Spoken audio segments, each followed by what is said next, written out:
এখনকার new generation বাচ্চারা শাকসবজি দেখলে চোখ বন্ধ হয়ে আসে, খাওয়ার কথা বললে এদিকে না এসে ওদিকে চলে যায়। তবে ঝিঙেকে যদি এইভাবে জামা পরিয়ে রান্না করেন, রেজাল্ট শেষে দেখতে পাবেন। প্রথমে দুটো বড় ঝিঙে টুকরো করে নিন। এবার মিক্সিতে পোস্ত, তিল, কাজু, 3টি কাঁচা লঙ্কা অল্প জল দিয়ে পেস্ট করে রেখে দিন। এখন 100 গ্রাম ভিজিয়ে রাখা মটর ডালের ব্যাটারে হলুদ, নুন, সামান্য লঙ্কার গুঁড়ো, চিনি দিয়ে ভালো করে ফেটিয়ে নিন।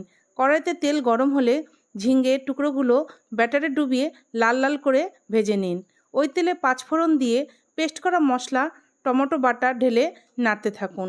কিছুক্ষণ পর টক দই, নুন, হলুদ, চিনি, অল্প লঙ্কার গুঁড়ো আর স্বাদের জন্য সামান্য চিনি দিয়ে কষিয়ে 3টি কাঁচা লঙ্কা চিড়ে ছড়িয়ে দিন।